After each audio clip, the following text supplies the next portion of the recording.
Hello?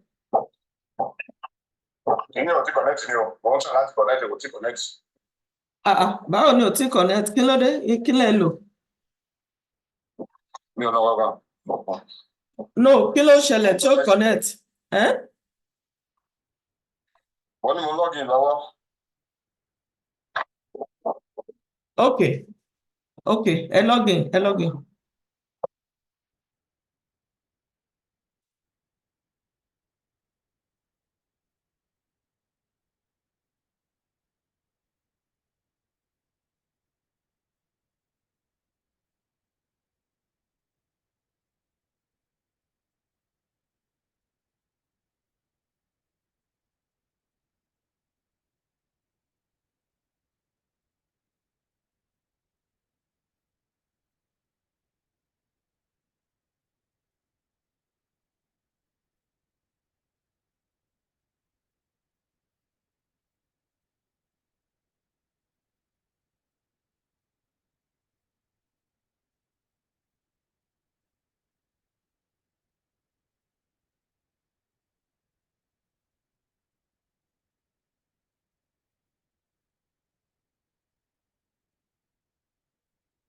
Hello, doctor. Can you hear me?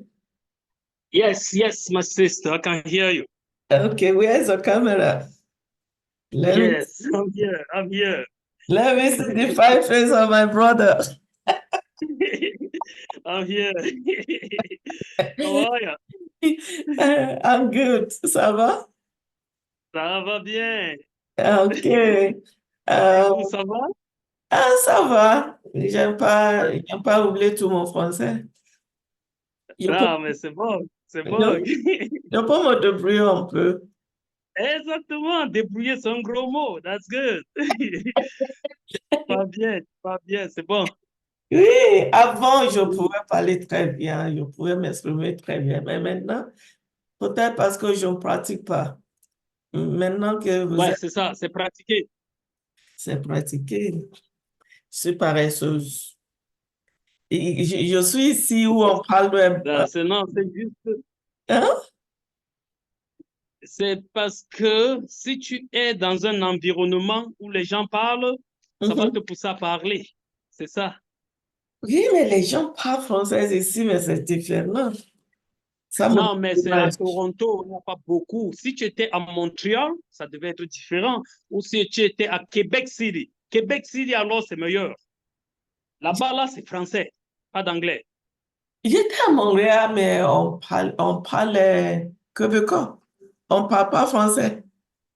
Yeah, je sais, mais quand même, c'est quand même transitoire, tu vois, là, c'est quand même transitoire.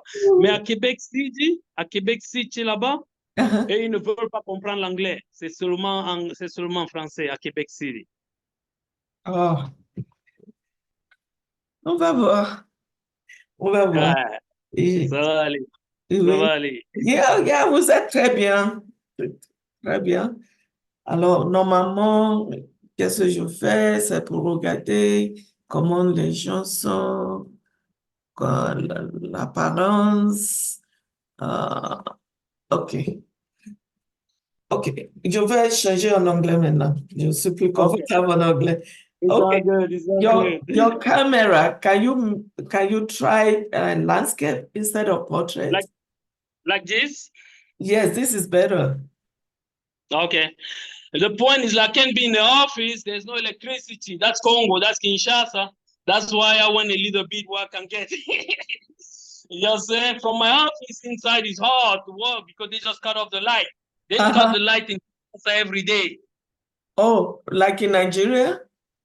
I don't know, but in Angola, we never had that problem in Angola.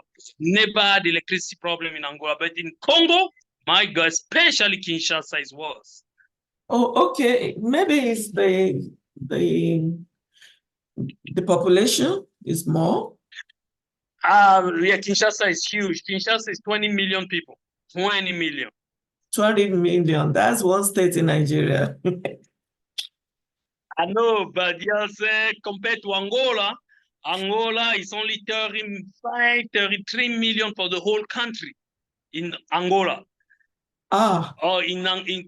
In Congo is 120 million, and Kinshasa, only Kinshasa is 20 million, only Kinshasa. Okay, I see. I get the point now.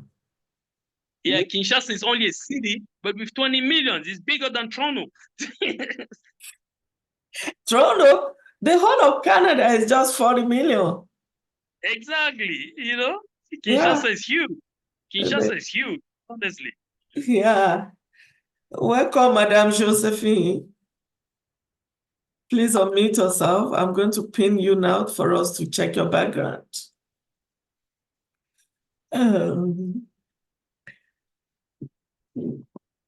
Okay, if you can hear me, please unmute yourself.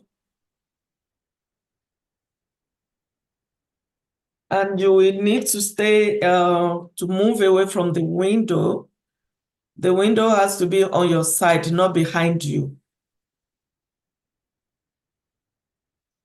If the window is behind you, you will appear black, totally black. We won't be able to see your beauty.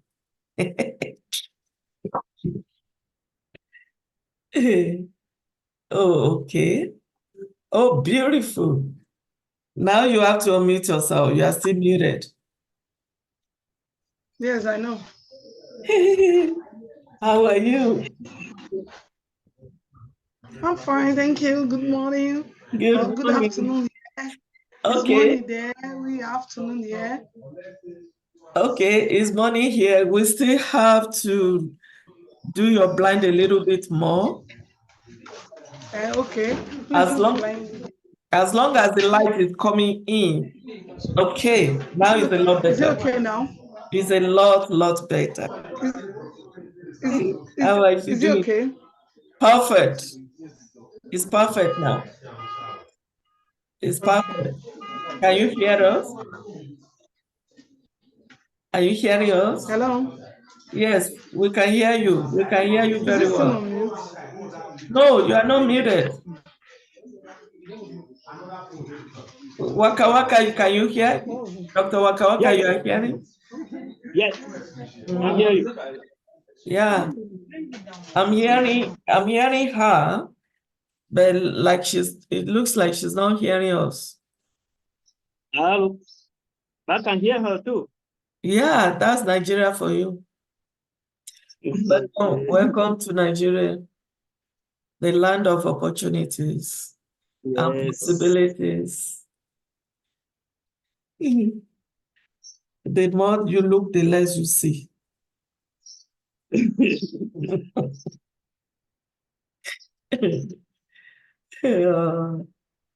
I hope she doesn't have problem with the internet connection. Yeah, that could be a problem too sometimes in Africa. Sadly, that is not okay. She will need to unmute herself again. Yeah. I believe she's hearing us. Okay. So let me put up your admin.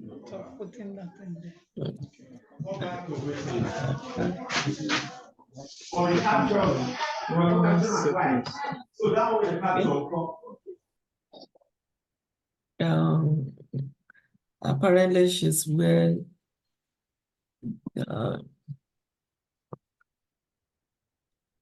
there's a lot of noise.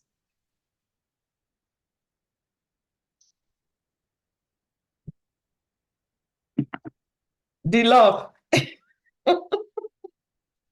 Good morning, my sister. How are you? My dearest brother from another mother. How are you? Well, nice to see you all. Mr. Michael, Mr. Waka Waka, nice to see you guys. Good to be here. Good to see you. Yes, so where's Prosper? Prosper Michael. Okay. He's here. Oh, I didn't. I'm here. Let me add you. He's here. Yes, I can see him with his cap. Okay. Madam Josephine, how are you? Can you hear us well now? Hello. Hello, can you hear well now? Hello. Yeah. Something is wrong with the audio from your end. We can all hear ourselves. We're hearing you very, very well. I should reduce it. We're hearing you. We're hearing you. Looks like you are not hearing us. Yeah. He's gone. Did you get my updated slide, madam? Where did you send it to? To your WhatsApp. WhatsApp, just one moment. About half an hour ago. So I updated it. So please use the updated one. If it's half an hour ago, for sure, I did not see it yet. So let me just find it now. Okay, please use this one instead. Another options.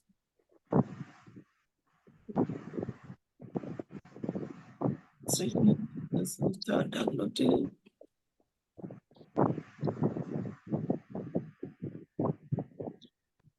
It's dancing. I should have given you my email address to send it to. You can send it now. I can send your email. Right? Okay. Just message me your email. Just one moment. It looks as if it had what I was saying. So let me close the first one. It has downloaded. Okay. Yeah.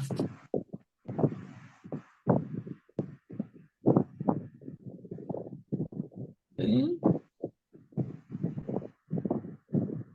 Okay.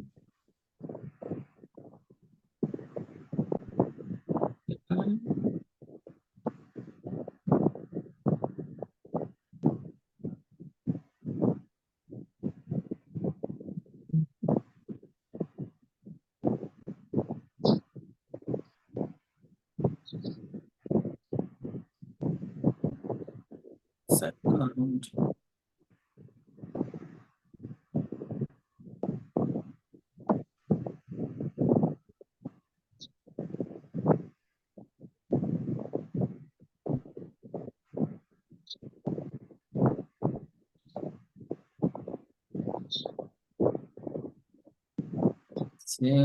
Sweating. Okay. Are you there, Tayo? Yes, I'm here. I'm here. Yes. I didn't see your camera. Okay. Yeah.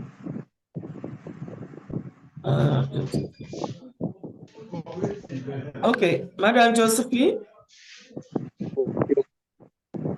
can you hear us now? Yes, I hear. You can hear us clearly. Yes, I'm hearing you. Yes, I can hear you clearly.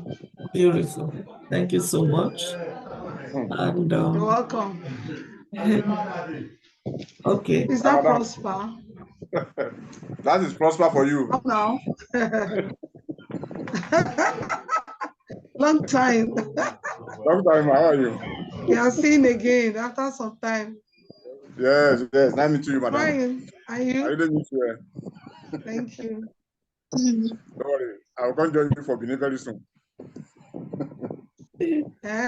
Good, sir. To be good. Where is he going? You didn't answer. Where do you say you will be going? Going to Benin. He wants to leave Mali and come here. I'll come. Oh yes, I'm bringing him back. Okay, we are coming.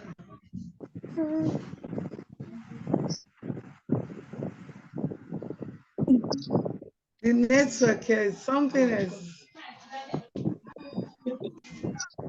Okay. Just okay.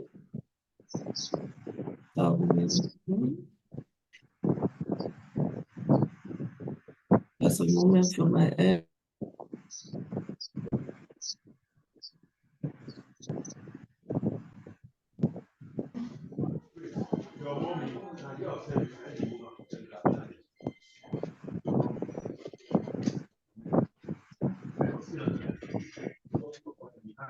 I'm seeing Prosper, I'm seeing her. Yeah, only both of them are connected. I'm coming. No, three. Yes, there's another person. Honorable Abiken Daburisha has not connected. Okay.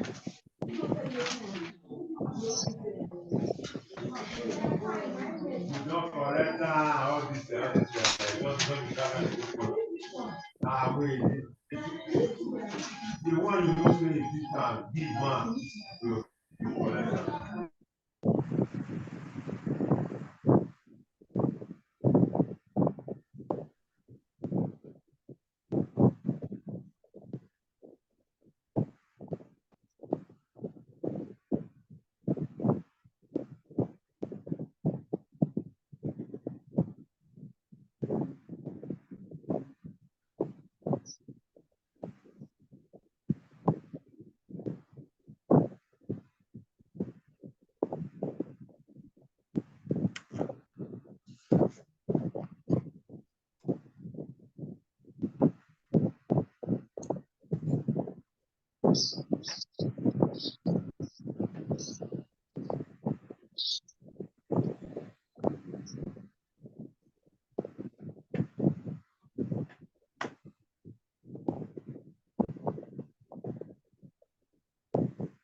Táwọn kò fẹ́ mú nǹkan nígbà yìí. Kò tètè wá mú. Bá ń ṣe kíní tó lọ́wọ́. Mo fẹ́ ṣe program lọ́wọ́.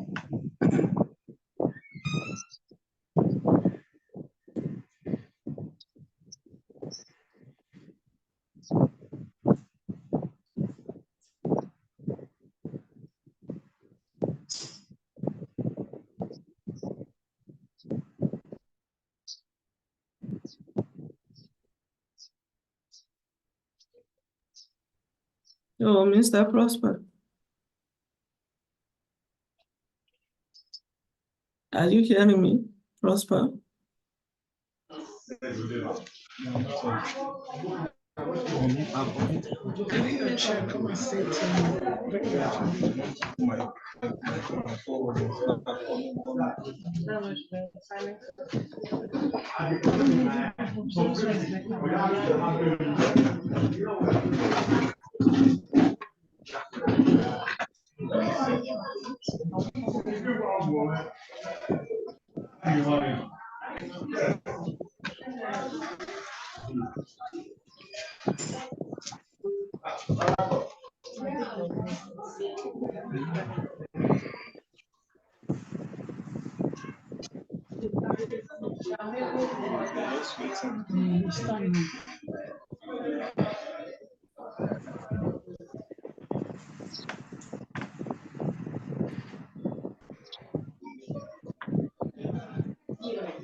Just for my phone, so call phone. It's not direct. It's not yellow. It's normal.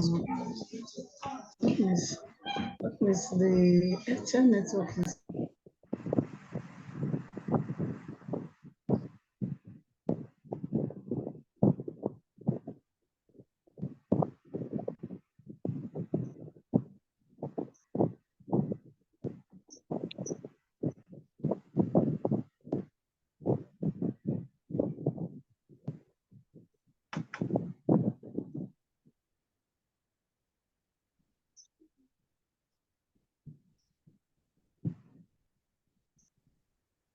Prosper.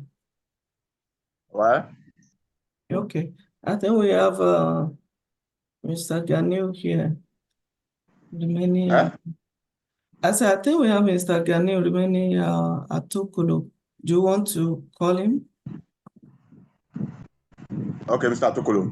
Yeah. You don't have him yet. Maybe he's trying to, I don't know.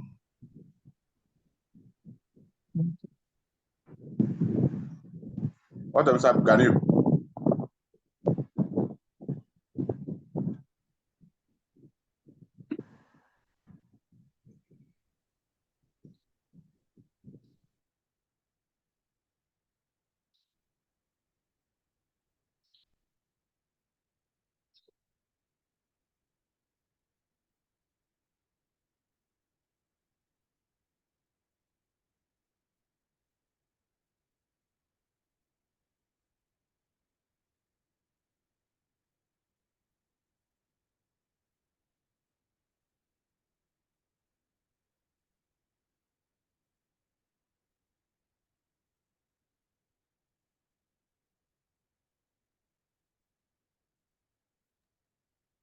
Hiya. You can be admitting the people. You just do admit all. Can you hear me?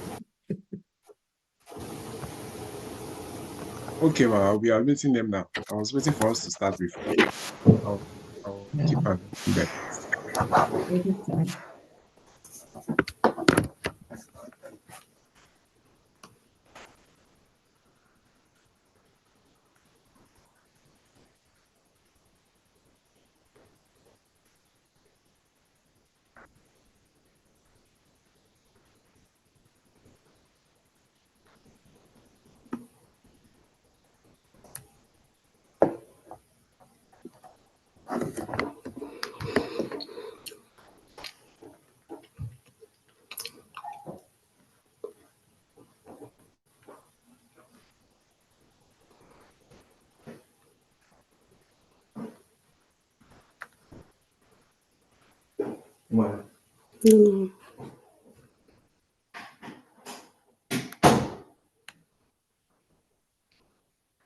Hello, good morning.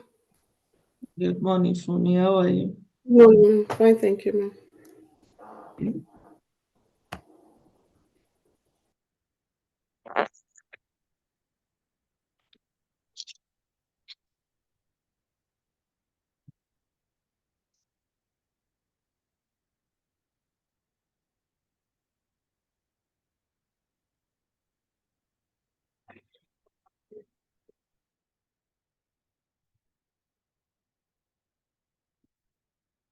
I've been noted. Hello, good afternoon. Good afternoon. How are you? We are hearing you loud and clear. Oh, good afternoon. Can I you? am Mr. Daniel Atoko. Yes. Thank you so much for joining. Mr. Daniel Atokolo. Yes. We Thank can you see you. very much, man. You're welcome, sir. And, Thank you.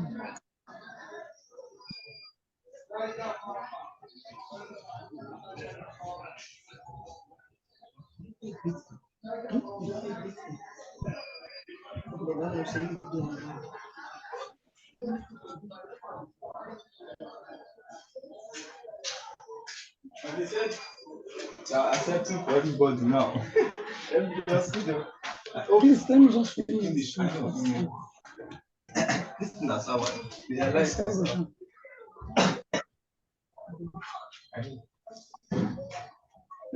okay.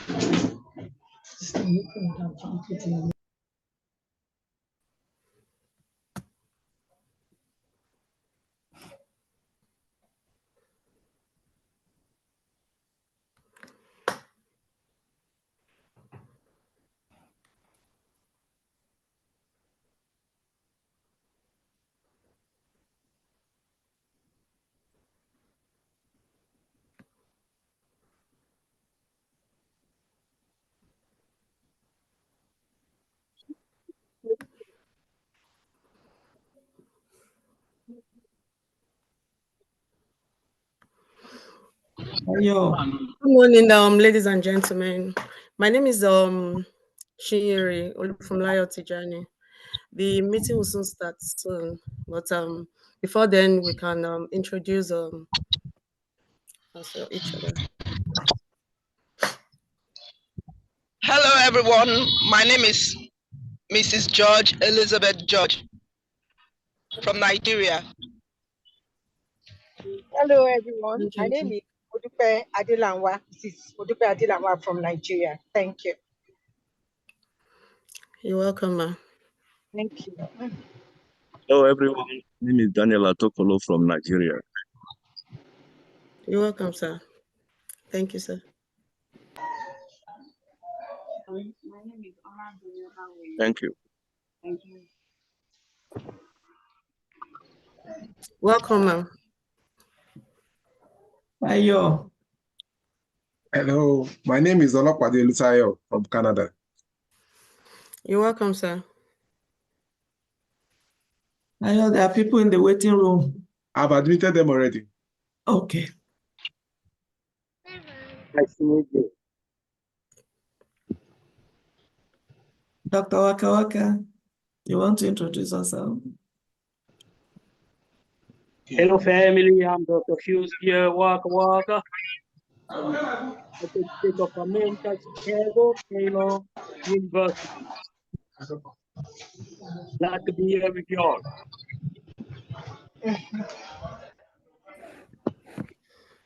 You're welcome, doctor.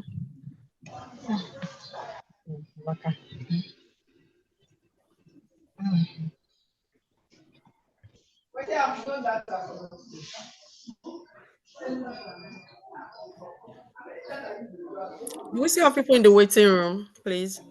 Yes, admitted. Okay, sir.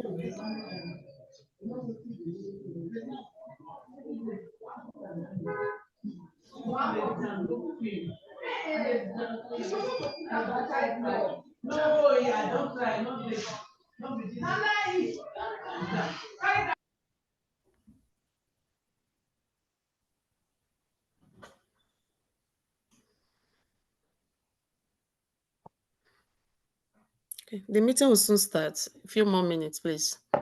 Sorry about the delay.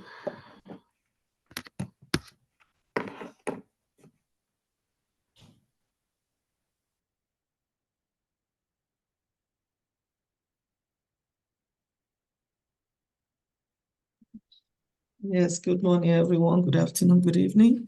This is Kemi Amusha, known as Lady K. Give us a few more minutes. We are having some technical issues. I'm getting calls left, right, center. They said the link is not working. I'm surprised. So just trying to fix it here. Just a few more moments. Thank you.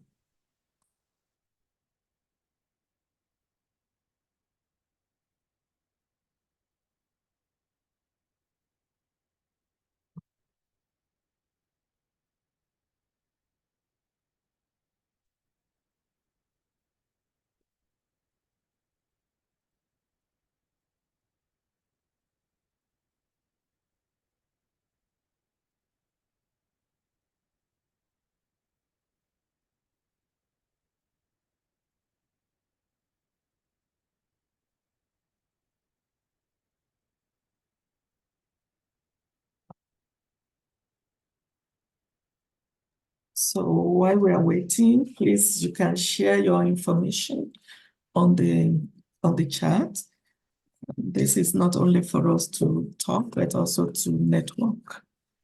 So whatever information you feel comfortable sharing, like your name, your place of work, phone number, email, whatever you feel comfortable sharing, please share. You never know we need it. Thank you.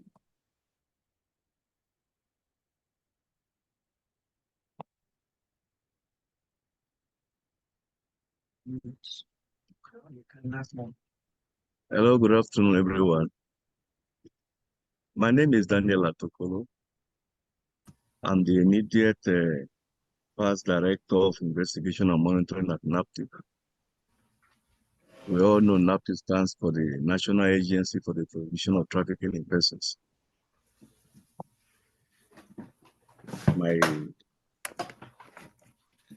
I'm happy to be here. I got to know this platform through Mr. Prosper, who was a very good stakeholder with NAPTIP while I was Zonal Commander Lagos. Now I'm retired, but I retired as a Director Investigation and Monitoring. This topic, the JAPA syndrome, is a topic that is of high interest to anybody who works in NAPTIP, especially as a Director Investigation and Monitoring. Because all we know is that JAPA, the way it is being done, is a step away from exploitation.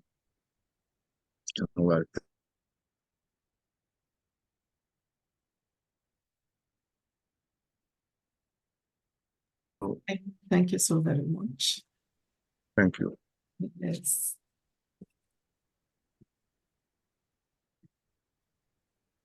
So while we are waiting, I just got another message now. When you try to log in, it's going to give you an error message. So we are working on that. Sorry for the delay. Thank you. Uche, I think I see you. Uche, are you there? Yes, I am, Lady K. Good morning. Hey, good morning. Where is your camera? Are we seeing you? Let me see. Speaker view. Uche? I'm here now. Can you see me? Yes. Okay, so I'm having some technical issues, which is I want you to speak, introduce yourself, what you do, and all that. Okay. Good morning, everyone. My name is Uche Okugo. I am the Investment Attraction Coordinator for the City of Brampton's Economic Development Office. I basically look for viable businesses, individuals with an investment mindset, startups with expansion possibilities, and attract them into the City of Brampton. So the City of Brampton happens to be the only city in Canada with my desk. So what I do for the city, you won't see it in any other city or municipality. It's typically done at the federal level through the Trade and Investment Ministry. So that pretty much makes us a unique city. And so we look for those businesses that are either doing well in any location in Africa or the Caribbean, or that generally have this expansion mindset, and we present our support structure to them for them to come in to start off their business from Brampton and expand basically to other parts of the province, other parts of Canada as well, and even take advantage of Canada's existing trade agreements with the USA and other G7 nations to expand their business. So this is one of the best opportunities for African businesses to come into North America. Through this opportunity, there are multiple migration streams. Whether you are a startup business, whether a small business, a big business, it presents an opportunity to JAPA, in quotes, authentically. So you can hit the ground running while benefiting from different support structure. So, for example, if you're a new business, once you qualify under our startup visa program, you can actually come in, and it's also a pathway to permanent residency. Once you arrive, you become part of an incubator program where you'll be trained to understand the Canadian business they're in. You'll be given an opportunity to come in with your family. Up to 5 people can actually come in under one company. And so this is one of the best migration streams for businesses. You also have the intra-company transfer, where once you're an existing company with either a soft presence or a partner in Canada, you can actually migrate as well. Generally, there are over 50 migration streams, if not over 100, through which you can actually come into Canada. I think for the most part, JAPA syndrome is centered around lack of information or laziness to access information that is out there. I usually get people that contact me, and once I share information with them, the next thing I hear is, you don't want to help them because you're already in Canada. You are sharing a link with me as if I didn't know. But that is typically the first step. One has to be informed to migrate. So for me, in terms of business owners, it is important to understand the different migration streams out there so you can take advantage. And these are not rocket science. Once you understand what is out there and what you qualify for, you can start the process. And we are here to support you. Whatever we, as the Economic Development Office of the City of Brampton, cannot help you with directly, we can direct you to the people out there that can help you because we have tons of resources. I'll quickly run down some advantages we have as the City of Brampton, why we are a viable business location. So for those that don't know, Brampton is Canada's fastest growing big city, and we are currently located in the Greater Toronto area, part of the province of Ontario. So Ontario as a province is Canada's flagship province. It has the largest GDP, which is almost half of Canada's GDP. It's got almost half of Canada's population. And by virtue of being in the Greater Toronto area, we also have half of Ontario's population, and Brampton is right in the middle of the GTA, taking advantage of everything from resources to the people themselves and educational institutions.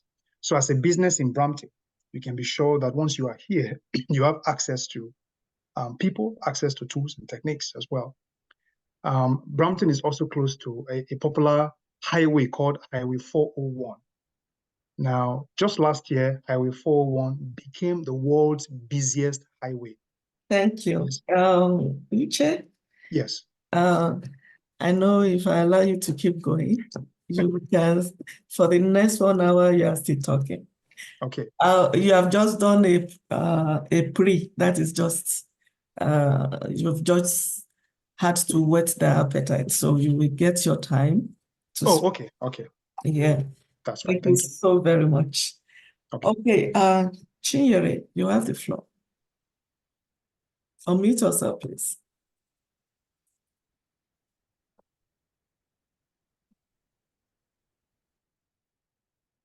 So while we are waiting for Chinyere, that is Uche, one of our sons making us proud here in Canada. You will hear more about him later. So Chinyere is, are you there, Chinyere? Can you hear me? Fumi, are you hearing me? Yeah, I'm hearing you now. Okay, you have the Are you floor. hearing me? Yes, please. You have the floor. Okay. Sorry, I had that. Ladies and gentlemen, greetings to you all. I introduced myself the other time, but I'll introduce again.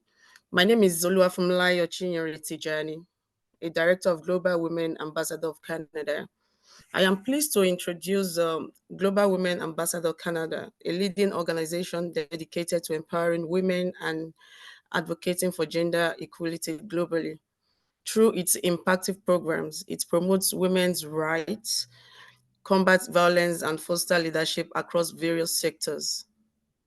The organization believes that empowering women leads to prosperous community with a dedicated global network of advocates and supporters. Global Women Ambassador Canada continues to make strides in advancing gender equality. Today, let's celebrate their remarkable work and commit to building a brighter, equitable future together. This program today, JAPA RAIT, is a huge project that will offer solutions to Africans and the rest of the world in migration from Africa, especially from Nigeria. Thank you for attending. I hereby introduce the President of Global Women Ambassador Canada, Ms. Kemi Abushon, known as Lady K. Thank you. Thank you so very much. Can you hear me clearly? Yes, we can. Okay.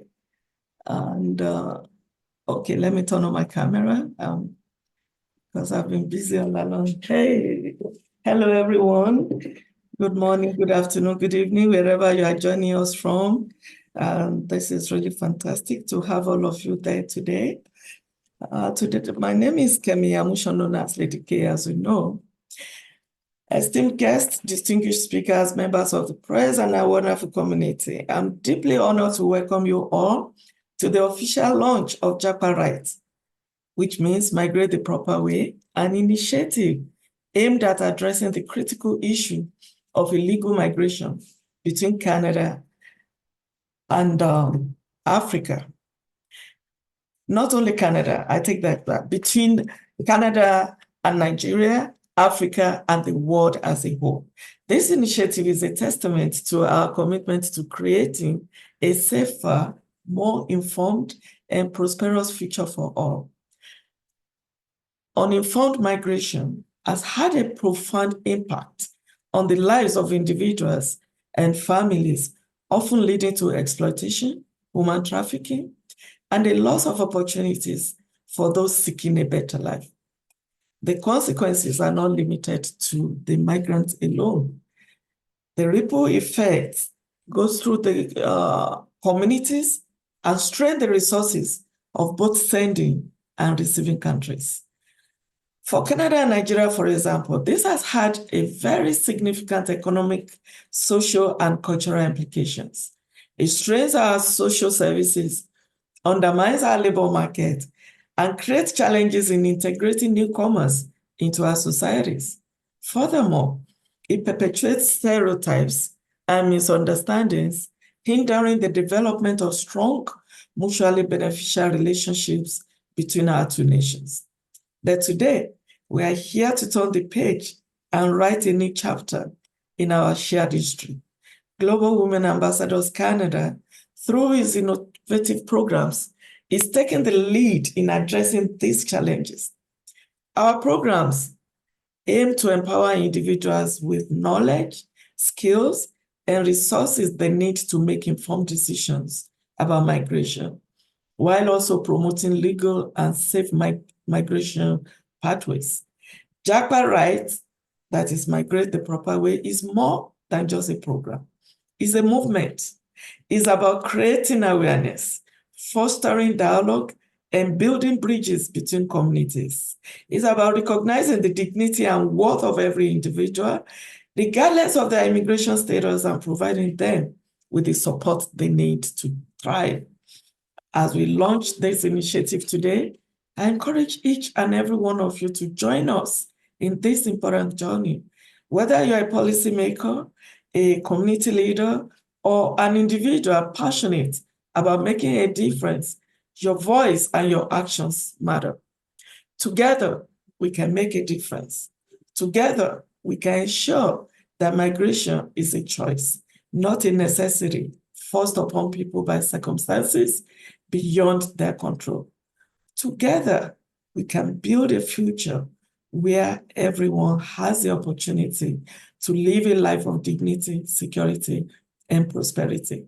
Thank you for your support, and let's make JAPA RAIT, Migrate the Proper Way, a resounding success. Thank you, everyone. So now I'm going to introduce our partner working with us on this project from Gato. Are you there? Prosper? Please, I'll be cross-checking if people are available or not because of the challenges we've been having with logistics. Prosper? Okay, please unmute yourself, Prosper. I'm here. Okay, so Prosper is the president of GATO, the organization that is on the field, working with global women for several years. So I hereby yield the floor to Prosper to speak. Thank you very much. Good morning, good afternoon, good evening, wherever you are hearing me from. All protocols observed. My name is Prosper Michael, the president of a global anti-human trafficking organization, GATO, a registered organization in Nigeria, and working in West Africa in the rescue of victims of trafficking, both male and female. Global Women Ambassador has been our partner for a long time, and we have been working tirelessly to see how we can end up this JAPA syndrome, where many people, end up in what we call modern day slavery in the name of searching for greener pasture. And I'm very happy for all of us here today that we are present to launch this program. It's a very big initiative that will give advantage to our people back at home, that we educate our parents in a way that their child should move wherever there's anybody calling them going out of JAPA syndrome. And this program is hereby launched in the name of the Father, the Son, and the Holy Spirit. Thank you very much. Thank you so very much. At the same time, please, can you tell us a little bit about GATO, what you have done, where you are at? Yeah, the Global Anti-Human Trafficking Organization has been on the field of rescue victims of trafficking, especially on sexual exploitation of our girls. You know, many people believe just to travel to Canada or Europe is the only form of JAPA. And no, in West Africa, we have a lot of experience of these girls who are trafficked all the way from Nigeria, first to Cotonou in Benin Republic, which is their first destination, to Togo, Burkina, Mali, Cote d'Ivoire, Senegal, etc., etc. And I'm trying to create awareness how these victims got into the hand of the trafficker by, first of all, they recruit them from Nigeria. And when they recruit them by telling their family not to tell anybody, in fact, one of our experience one time was a victim came with a school uniform. This is how bad the situation has been in Nigeria by trafficking these children for sexual exploitation.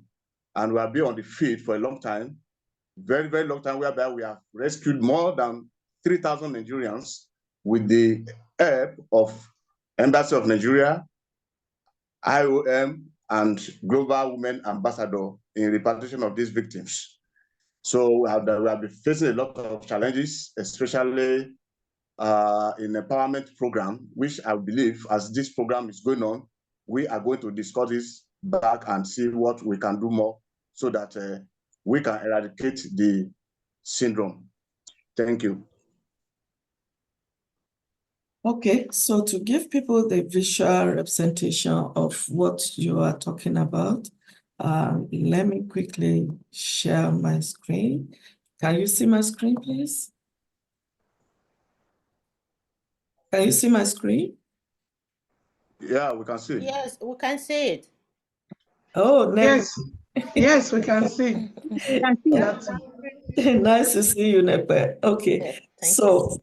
okay, here is I'm trying to see if I can make it bigger for everybody to see. Okay, there you are. That is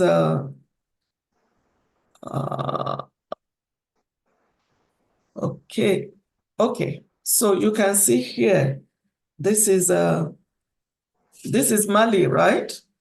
Yeah, that's the kind of environment they take these victims to for sexual exploitation. At the same time, when you see a victim in this environment, is forced to pay nothing less than $2,000 to free herself. Imagine taking a Nigerian girl to this environment and pay $2,000 before the person can free herself from the bondage of madam. If no help that can reach the victim. And you know, this place we are looking at now, they make these shanties with nylon, right? And this yes, of is course. a very hot area in Mali. Do they have fan, electricity, and everything in there? They don't have anything there. Even to have water is very, very difficult for them. Very, very difficult. And when they put these girls there, right? Like how many customers must they have in a day? In fact, some of them may have 15, 20, 30 customers. And the worst part of it is that when these girls refuse to have the numbers of customers that they're supposed to have, they beat them up, you know, because they don't meet the targets. They beat them up. And are these people just people they see on the street? Yeah, probably some they met them on the street, some at their working place, especially those people learning the apprentice of hairdressing and tailoring, students also. They canvass them to come and travel out of the country for a greener pasture that, okay, they can make more money. So by the time they get to this environment, they are helpless and nobody to assist them. They cannot run away. The worst part of it is that they cannot run away because before they reach just a kilometer, their group, their gangs already inform each other to attack them. And sometimes the security agency are helping them, the traffickers also, to send these victims back to their madam. Okay. So this is one of the things that they are facing in the hand of these horrible men and women called themselves madam. And while you are going to the bushes to save these people, you equally get into trouble. This is an example of when your vehicle. Yes. This one is in 2017. I was trying to, I and my colleagues, we were trying to go and arrest one madam, a powerful, notorious trafficker. And unfortunately, we had an accident on December 14, 2017. And one of us died in the process instantly. And a victim also was taken to hospital where she was highly injured. Okay. So, that's one of the experiences that we have encountered in this journey so far of rescuing our girls out of bondage. Okay. And at the same time, these victims always see us as their enemies. And before we try to rescue them, we need to create a great awareness between them, at least confidence between us that, okay, we are coming to help you. We are not harming you. Because of what the madams have told them that if they do this, they are going to imprison them. They have said a lot of things to see that these victims, they don't see them as victims. We're going to come back to you because I know you have so much to say. Mr. Femi Odere, you are in the house already. I believe we can see you now. Can you please put on your camera and unmute yourself? Thank you so much for joining us, and kindly introduce yourself. Okay, Ms. Kemi Amushan, also known as Lady K. Let me first of all greet everybody. Good afternoon here from Nigeria, everyone, and good morning or evening, wherever you may be at this particular point in time. My name is Femi Odere. I am the Senior Legislative Aide to the Senate President of the Federal Republic of Nigeria, His Excellency Godwin Akpabio, on stakeholders' engagement and mobilization. I believe Global Women Ambassador, the organizers of this conference, decided to have me in as a participant, if not a spokesperson, if you will.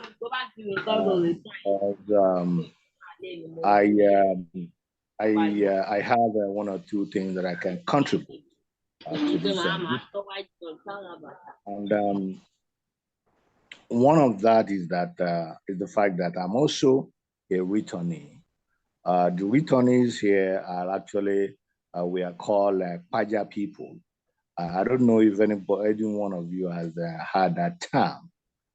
We are all familiar with JAPA, but the people that actually comes back from their foreign lands are considered to be Paja people.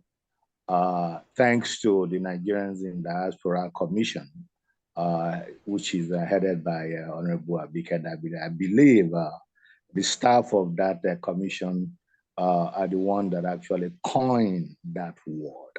So that is, I'm one of the Paja people. Now, I've been in Nigeria now for close to about, give or take, I can't even actually remember, but perhaps 9 to 10 years. And that's one thing.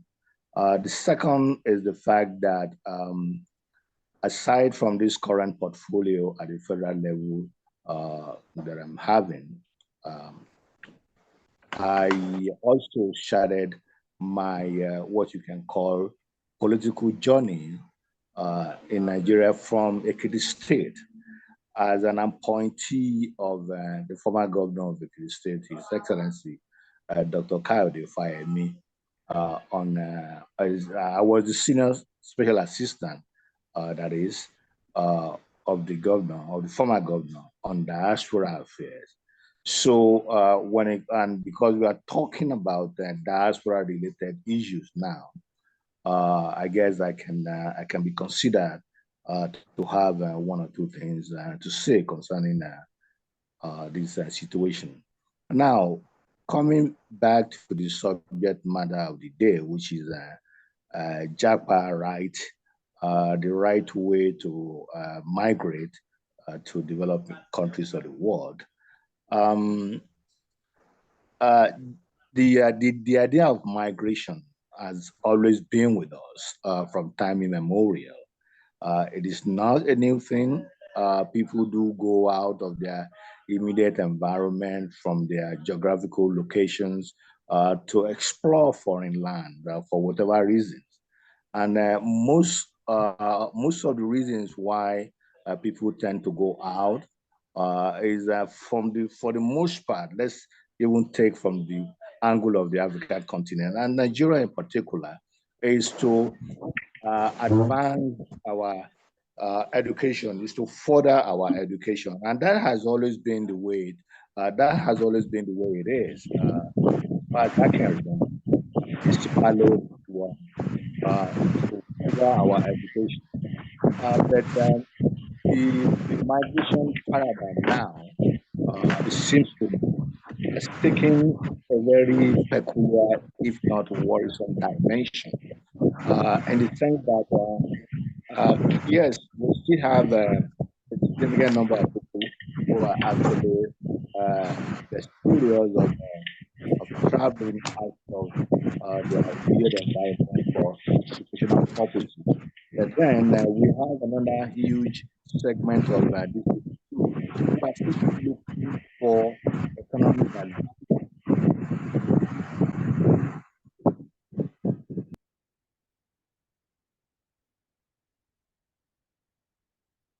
Mr. Dere, please unmute yourself.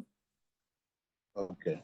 All right. I thought you intentionally muted me. No, I was sorry about that. Okay. That's all right. As I was saying, so the idea of migration has taken a very worrisome trend, for several reasons.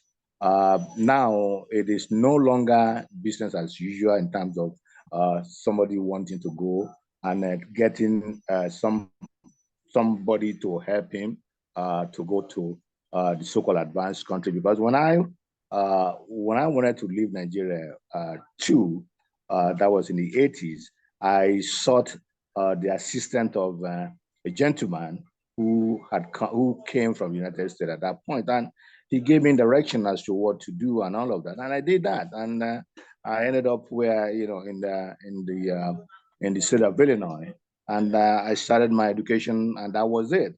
But it is no longer the case for the most part now. Because people fall victim, people fall into the hands of all these criminals, actually deceiving them that they are going to help them to get education in where they want to go, and they promise them heaven and earth, they're going to get them good jobs and all of that.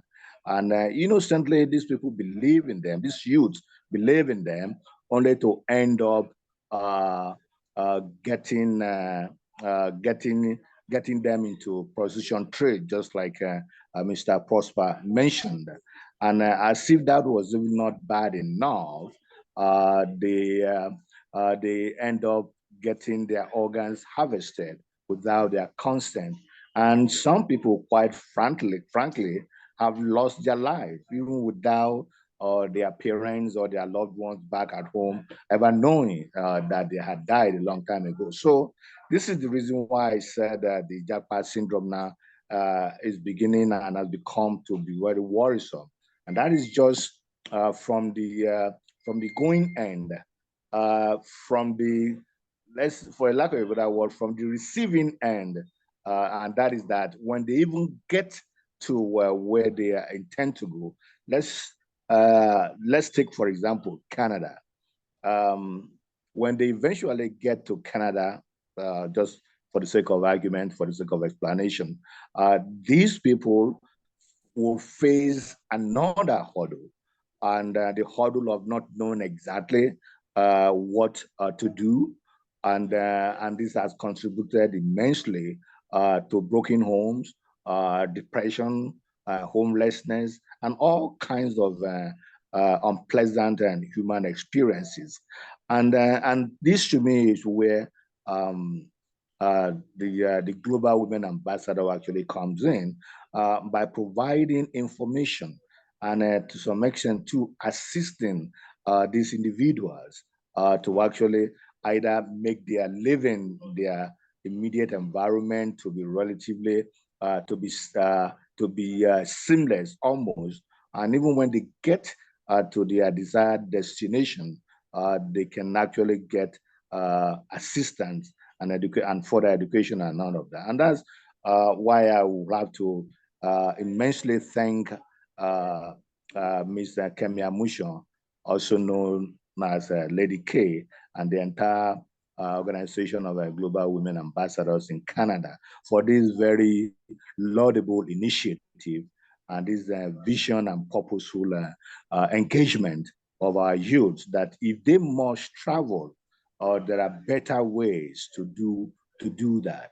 And I don't think that there has been any organization that has been willing to provide them with the necessary information and assistance until I come across the Global Women Ambassador. So Ms. Kemia Musho, I thank you immensely for this. Now, I said I can be considered a Paja man, a Paja person, and I want the Global Women Ambassador people to begin to look at the other end of JAPA, which is the Paja people, because what do I mean by that? There are also people, let's just say, in my generation, because I migrated around the 80s, early 80s to the United States. I came back about 9-10 years ago now.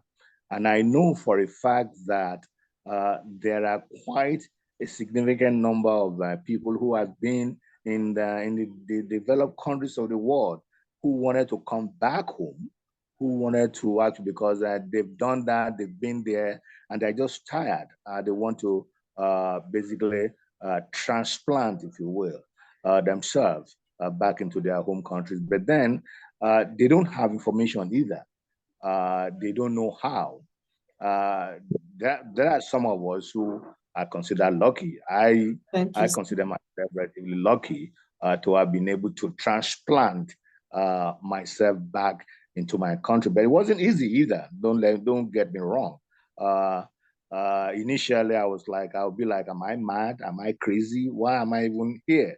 When I wasn't even, nobody was driving me away from it. I wasn't wanted in the United States. I could go back and all of that. But eventually things, my friends actually gave me a support system that, look, no, you are not crazy. Just stay in there. Nigeria is a place that you have left for such a long time.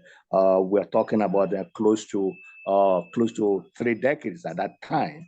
And they basically told me that despite the fact that I was born in Nigeria, the fact that I have left for that long period of time simply means Nigeria is no longer my country.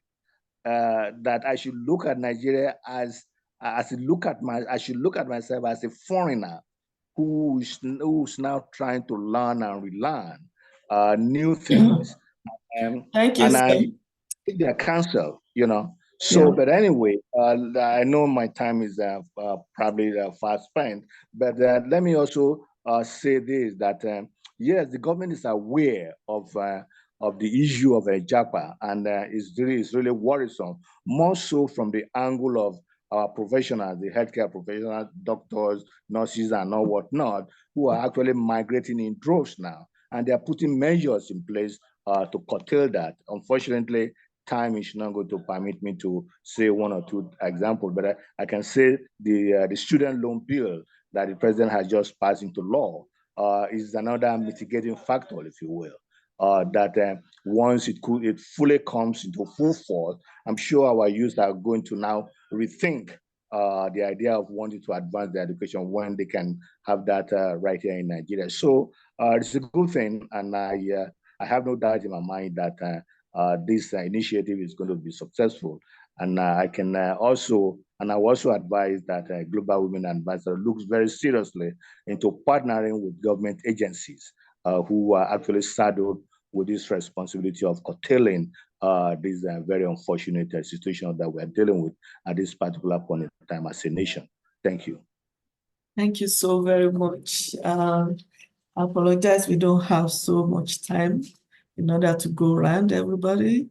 We may still have to come back to you later. Thank you so very much. Mr. Abdul Ganiyu, please, can you unmute yourself? You are speaking next. And after her, oh.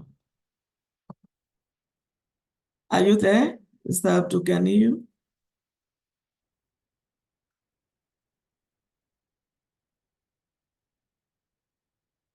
Okay, I hope, okay. Madam Josephine, are you there? Yes, I am. Okay, let me see. Is your camera on? Yes, my camera is on. Thank you very much. Please go ahead and give us a presentation. And please introduce yourself properly. Yes. Okay, let me just do a very brief introduction. Good morning, good afternoon, good evening to everyone, depending on where you are. But I'm from Nigeria and in Edo State. My name is Josephine Taluku, ACR Assistant Controller in charge of irregular migration, anti-smuggling of migrants, and child labor. I got to know about your platform last week through Mr. Prosper. Mr. Prosper has always been on ground with us. He has helped us to bring in a lot of minors and reunite them with their parents. But first of all, I'm going to apologize that I'm having another meeting with my boss, the controller, at 4. But I will try my best to be able to just do a little thing, say some things. For immigration, we are having the mandate to deal with smuggling of migrants. There are smugglers. We deal with smugglers, smuggling of migrants. So it's a trend that most people are not yet very conversant with. You know it. Most people know it, but they don't know that those are the people who call smugglers. When you talk about trolleys, you talk about burgers, those are the people who call agents. They are the people who call smugglers. Those people who help to facilitate the movement of these people from Nigeria to en route to wherever country they are going to. So you hardly actually most times see the traffickers, but the smugglers are always there because they take these people to their destinations most of the time. Some of them pay to them, some sell their properties and pay to them to take them across to wherever their destination is. So we are trying to, right now, let me go down to my topic. My topic is fears and woes associated with uninformed migration. We all know, like they've been discussing since, talking about JAPA rise, JAPA syndrome. It's no longer a strange thing in our country. Really, migration is as old as time, like my last speaker just said, moving from one place to another. It's not bad. In fact, it is necessary for global development in so many ways. But it becomes a problem when migration is not done properly. That is going through irregular migration. That is where the problem is. Everyone actually hopes for a better life, And this drives us all to make moves. And sadly, oftentimes, we don't calculate the risk. And one of those risk taking is the risk of migration. And because most people that want to migrate are either ill-informed or uninformed, this fuels the success of evildoers who exploit the unknown migrants. Irregular migration is a movement of to a place, new place of residence or transit that takes place outside the regulatory norms of the sending, transit, and receiving countries. That is, you just move out of your country to another country without being informed of what you are going to meet there, the woes, the tears. You don't know because you are not thinking about that. All you know is that you are thinking of the brighter, the greener pasture that you are going to see. But it's beyond that. It's beyond that. Especially when you don't travel the right way, you are going to be prone to a lot of woes on the way that will make you lament and say, oh, why do I do this? Even like Mr. Prosper can easily remember a lot of people he has helped us to return and what they have gone through.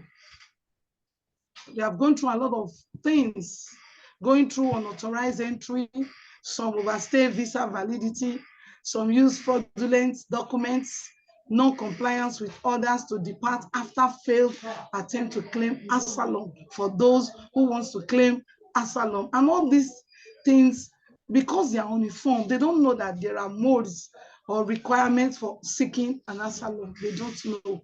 And then residing in the country regularly, you are in violation, they are in violation of the terms of an entry visa or residence permits. Maybe employment in the country irregularly, have the right to reside, but you may not have the right to pick up an employment in that country because you may have the right to reside, but employment is not there. And some of these dangers they go through, some of these tears, some of these woes they face, like traveling illegally or without a properly informed, can be detrimental to them because they are the one traveling, taking the risk, and they have a lot of impacts in them. Some of them at the desert, they discover that they don't even have water to drink. They are drinking their urine. And that causes a lot of lamentation, woes. If I had known that this journey is like this, I would have been patient to travel the right way. Both the literate and the literate people, they go through the same process when they are desperate to travel. Some of them get sexually abused and physically abused too. And why? Because they have left without either the country they are going into not be able to account for them so that they can be properly taken care of, or those people on the way, we start raping them, especially the females and the tried female among them. They all go through all these woes that makes them lament and cry. I've seen situations where people sell their property, they abandon everything they have in Nigeria, especially in Edo State. Here, it's no longer a news. Some will even sell their houses. Some will sell they have a shop, they will sell everything, give it to a smuggler, take me. On the way, maybe at the high sea, some that makes it, some may even die there. So if they survive, they may not be able to tell what they've gone through. You also have organ harvesting, when somebody is taken away without telling their parents this is where they are taking them to. All we need to hear is that their parents will come and say they are looking for their children. Before you know it, some of them, their organs have been harvested. Yeah, you can remember there's a story of somebody who went to Saudi Arabia one time, left here very well, but getting there, one or two things took her to the hospital. She didn't know. They just drugged her and her organs were harvested. What is on causes tears and woes of this journey. So they need to be properly informed before they can embark on this journey. Some of them, slavery sets in, injuries, they get on the way. I've seen some, I remember when the federal government was bringing them. When IOM used to bring them early time for Edo State government, I was involved. Some of them came back dehumanized, some with one hand, some one leg, now walking on crutches. I used to cry at the airport for my people. I said, why? You left here beautiful, but now look at who you are. Some deaths, some die on the way. Most people died till today, you cannot account for them. There's a case here in my office where this woman for 18 years now, she has not seen her son. And this case, we have even forwarded it to our headquarters in Abuja. We don't know what to do to her, but she is saying she needs her child. She has gone around, dragged the people here and there. She cannot hear from her son.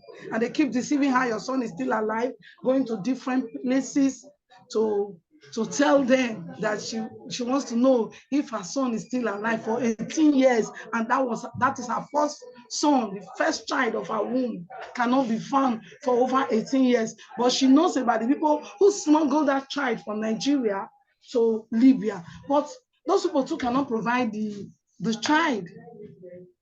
So we need to do proper information. In fact, sensitization into the interior. People are not informed.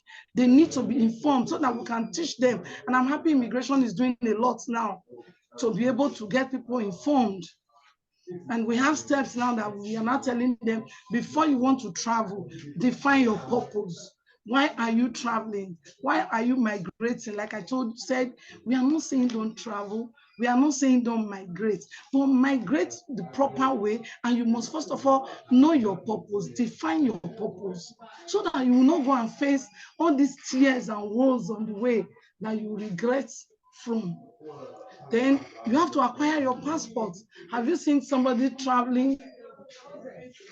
Like the case I told you now is being investigated in Abuja of a woman who's saying her son for 18 years. So if you want to travel, you go to NIS, every NIS office, passport office, to acquire your passport, your international passport. Our passport nowadays is well prepared. You cannot use somebody's passport. Your information cannot be defrauded. It cannot be faked, because there are a lot of involvement in our passports nowadays to do. So if you are traveling and you didn't go to passport office to make your passport, then what kind of traveling are you going? The other one, you didn't go to the embassy to apply for a visa to an appropriate country you want to go to, then you get to know the information. I'm going to study. What course am I going to read? Am I going on scholarship? All those things are some of the things now immigration is putting in place. So, well, Lady K, I thank you for this opportunity, and I hope that we keep interacting, because we have a lot to say. We cannot just say it in 10 minutes. And I'm also grateful to Mr. Prosper, who has linked me to you people, and together we'll do better. Thank you very much. Thank you so very much. We really appreciate your time. And we are looking forward to working more with you, because this is a journey that is not a journey of one day. Yes. Thank you so much. We have Madam Abike Dabiri in the house. Let me see if she's able to speak at the moment. Are you able to speak, ma'am? She's muted. Yes, I've sent her a message to unmute. So, okay. While we are waiting for her, because she's actually somewhere, she's just trying her best to be part of this. Hello, ma. Hello. Hello, ma. Yeah. Hello, ma. Yeah, sorry, this is Abdulganiyu Abubakar. You called me earlier, but I'm taking some time to pray then. Yes. And I'm back from prayers now. Just want to let you know, ma. Okay. So then you can go next. Where are you now? I've seen you. Okay, please unmute yourself, and you have the floor. Thank you. Okay, thank you so much. Good afternoon, everyone. Is your camera available? Yes. Please turn on your camera too. Thank you. Okay. Good afternoon, everyone. You have 10 minutes. Thank you for today. Okay. Thank you for giving me the opportunity to be part of this very important event. Once again, my name is Abdulganiyu Abubakar. I'm the National President of the Network Against Trafficking, Abuse and Labor, NACTAL in Nigeria, and also the regional representative of the West African Coalition Against Trafficking in Persons and Smuggling of Migrants. Just to say that our network with branches all over Nigeria and partners across West Africa and other sub-regions is a national platform of civil society organizations working in the area of trafficking, irregular migration, as well as exploitation and abuse. And in the course of our work, we have interacted with so many victims and survivors of both human trafficking as well as migrant smuggling. So I consider this event very important and very timely for the benefit of our young people. And most of the time when we talk about migration, we tend to look at the negative side of it. We tend to look at what is not working. So that is why I appreciate this organization once again for convening this important forum to let us look at the positive side of migration, how our young people, how our professionals, how our skilled youths can explore migration regularly and then get the maximum benefit from it, just like other people come into Nigeria and then maximize their potentials. So it is high time we reduce the vulnerability of our young people when it comes to human trafficking and irregular migration. Mr. Prosper works very well with us. He's one of our partners in Mali. And I will start by saying that recently they requested NACTAL to support the return of 15 Nigerian girls who are trafficked and stranded in Mali. These young girls were deceived in the name of going to Europe, and they ended up in Mali. So this is one of the tricks of traffickers and migrant smugglers. And then sometimes they give our young people a lot of hope that, you know, once you are able to raise this amount, I can help you to cross from Nigeria. Once you get into Cotonou, your passports, your travel documents are ready. And then from there, we get you into Morocco. And from there, you can get to your destination. Now, this is how over 25,000 Nigerian girls ended up in Mali. I got these statistics from the ambassador, the Nigerian ambassador to the Republic of Mali. I was the one who led the team to rescue and facilitate the return of these girls, together with some NAPTIP social workers and the representative of the European Union who funded that activity at that point in time. So it is real. Our young people are being deceived, they are being trafficked, they are being smuggled irregularly across borders. Traffickers are preying on their vulnerability. So in addition to what the previous speakers have said, I will also add that our young people should watch out for the tricks that these traffickers use, some of which have been mentioned, but of course includes the opportunity they present to them that exist outside the shores of Nigeria. Of course, these opportunities exist, but how do you explore them legally and regularly? What are those documents you require to be able to travel regularly? I will encourage our young people to talk to organizations such as this so that they can get education and awareness, and then you can also provide them with support. We also have other organizations like the Nigerian in Diaspora Commission. I commend the effort of Honorable Abike Dabri. She was also in Italy with us last year, October, when we had interaction between Nigeria and the European organizations to further strengthen our collaboration. I also consider this event very important because a lot of our young people are migrating to Canada now. Let me share an experience of just less than 2 weeks. I had somebody who wanted to leave her job. She's so pressed, she wants to go. But I keep, of course, as a mentor, providing some mentoring, some support. At a point, she got frustrated that it was not working and I was not doing much. She believed I had all it takes to get her out of the shores of Nigeria, but I'm saying no, it doesn't work like that. So you cannot leave a good paying job and then make yourself very vulnerable. We will not want to be part of that. So these are some of the experiences we get every day. Sometimes I finish speaking in programs and then parents will say, oh, you have told us about trafficking, you have told us all the story. Please, how can you help me get my child out of this country to go and play football abroad and all that? So now these are the circumstances surrounding our young people. Yes, the country is tensed up, insecurity, limited job opportunities, uneven distribution of resources. All these are push factors. And then the pull factors over there, of course, the availability of gainful employment and all that.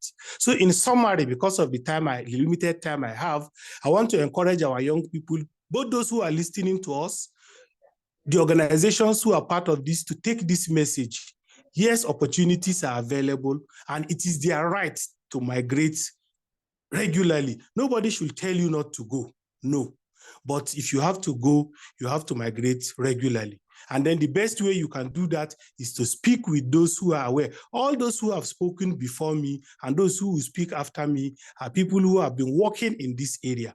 And I encourage you to work with this organization that has put in this program together so that you can get enough enlightenment and awareness on how to migrate regularly and then how to prevent yourself from being trafficked and exploited. Once again, I want to thank all our partners, particularly this organization that have put in this together. And I wish that this leads us to a step where our young people will be fully informed and aware of what it takes to migrate regularly. And then, of course, ultimately enjoying the benefits of migration. Thank you all. Thank you, thank you, thank you, thank you so very much. And thank you for delivering all your points in a very short time. Looking forward to a longer opportunity with you. Madam Avikadabiri, are you available now? I'm trying to... Please unmute yourself if you are available. Otherwise, let's go to our lawyer. We have a lawyer in the house. And after the lawyer, we have Dr. Waka Waka. So Dr. Waka Waka, Pierre, please get ready after Lawyer Babalola from Toronto. Are you there? Thank you so much, madam. Can you hear and see me properly? Yes. I assume so, right? Yes, we are seeing you very well. All right, thank you, merci beaucoup. I want to appreciate everyone for this opportunity. I do not take it for granted. So Global Women Ambassadors, Lady K, good sister and friend, thank you so much. I only have 10 minutes. It's always a difficult thing for a lawyer to speak for 10 minutes in situations like this. I can go on forever, but I will do my best to just keep it within the 10-minute period. Before I go into my slides, I just wanted to say that hopefully today or another day, we'll also talk about the push factors, because my friend that spoke before me spoke about the push factors. I remember being in a conference like this in Abuja a few years back that was organized by the Catholic Church and NAPTIP. And one of the participants, a young lady of about 21, and I wrote an article about that. After all was said and done, said, I still want to go. I still want to be trafficked because I'm already dead here. So that was a very weighty statement to be made, and for her, because she had suffered all kinds of injustice in the country, and so she would rather take the chance of going through this risk rather than stay and continue to suffer injustice. We need to go into those kind of situations and deal with them, the root factors. The push factors, why people will say, I want to leave: the poverty, the globalization, the conflict and instability, the gender inequality, the social exclusion, the demand for cheap labor and commercial sex overseas, corruption and weak governance, lack of awareness and education, because sometimes we can talk and talk and talk, but if people are still not aware in the villages or wherever they are, they don't have that education. We don't go to the primary school, the secondary school to speak about this. We will not make a lot of impact. But again, I don't want to go into that today. I'm just going to go into my slide, but there's a lot to talk about. So within the next 8 minutes, I've spent 2 minutes now, Canada immigration, like people have said here today, Canada has a lot of immigration options, close to 100, quite frankly. The issue though is that you have to take your time to find out what options are available out there, and then what will work for you.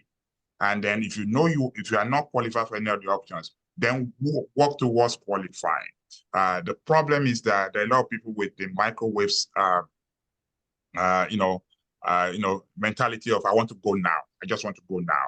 Sometimes you take your time and work on it. And one of the things that the government can also do in Nigeria is to crack down on people who are not licensed, who are not immigration lawyers or consultants, who are also out there, preying on people, their innocence and everything. And they're all over the place.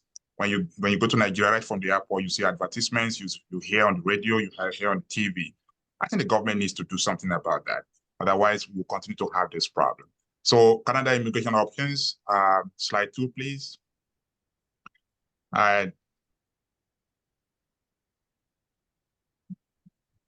Slide 2, please. Yeah, trying to go there. Just a moment. All right, thank you. So I'm a lawyer, so I'm not going to give any legal advice here today. So whatever I say here is just for the sake of this event. And if you need counsel, please talk to your lawyer, talk to a consultant, someone can help you. And then we can go right into slide 3. So we'll talk about welcome message. We'll talk about doing your homework. We can also skip that, madam, so that I don't have a lot of time. So I'm trying to. All right, so do your homework. It's very important for you to do your homework. You want to come to Canada or any other country for that matter. You're talking about UK, US, wherever you are going to. Spend some time. Don't just let someone say, I'm taking you somewhere, or I'm taking you to Canada, or taking you to the UK, and then you just say, that's it. A lot of people don't do their homework before they leave home. And when they get to the country where they're supposed to go, or sometimes they take them to another country, then it becomes a problem. And quite frankly, it's not about education. And sometimes we kind of assume that it's all about education. When I left Nigeria many years ago, 30-something years ago, I went to the UK. I was a young lawyer. But even at the same time, I did not do my homework. I didn't know most of the things that, were happening in the UK. And that affected me as a person. And there are many people I see in my office today in Toronto, Canada, that have no clue about what had been put in place for them. So, learn about Canada and learn about immigration options and who can represent you. I spoke about that. The only people that can represent you basically are lawyers when it comes to Canada and immigration consultants.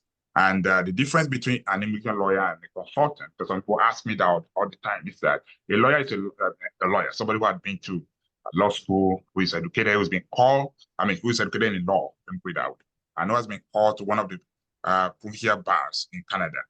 Now, a consultant is someone who might not necessarily have any legal background at all, and but who had done some part-time training, generally 6 months training in immigration law. That's different. You can also be represented by a paralegal who is not a lawyer, but who also has some training in law. Or if you are being represented by somebody who is not a professional, you need to indicate that as well. Whoever is representing you must state in the application that they are representing you. Because I have seen many applications, many people have been banned from coming to Canada these days because they had used third parties who would not have indicated on the application that they were the one representing them. And then when there were some fake documents that were being provided, the clients or the applicants are the ones that will get into trouble because there's no proof that somebody else had helped them. So make sure you have the right people to assist you. Learn about settlement before you leave your country. So let's even say you get your visa and everything. How do I settle? How do I open an account? So work on all those things. I will skip Canada because people can read up about Canada. Is online, just make sure you go to the right website, canada.ca. and government websites, you will see a lot of information that will be very useful to you. We can also skip that. We have a lot of ethnic groups in Canada. It's very racialized, and immigration is very important to Canada. That was what the former Minister of Immigration has said. And Canada, brings in the best of people to assist towards economic growth and helping this country to achieve, to increase in population, but not just population, but also for those people that will contribute economically to the country. Canada has a number of immigration programs. There are many pathways to coming here. We have express entry, we have skilled workers, we have the provision nominee programs, we have the family reunification program, and we have permanent residents. We have to also say that permanent residents have access to healthcare and social benefits. So you want to come here, quite frankly, the best thing to do is to come here as a permanent resident so that you can have access to healthcare and social benefits so that you don't become a liability to the system and to yourself as well. Let's keep going. So the express entry program basically is based on a selection. It's a selection program based on your, you are a skilled worker. You want to come here to work. You're a lawyer, you're a doctor, you're an accountant. Whatever you are.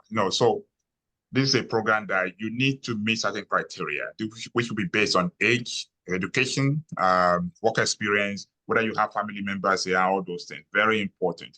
And then when you go to canada.ca, which is the government website, you will see information about this that you can actually plug in your information and know whether you will qualify or not. So that's one program that is good for professionals. It's also what we call the federal, skilled worker. We have the federal trade, skilled trades. We also have the Canadian experience class. All these things will come under the express entry program. Okay, so you're a plumber, you are an electrician, you are one of those. There's a special program for you called the federal skilled trades, but you have to have certification. So it's not enough to, to study under Baba Jacob and, as an apprentice and that's it. No, try to get some certification. And, this is where government can also help in making sure that some of these things are put in place properly so that when people are planning to come here, they have the proper documentation and academic background as the case may be.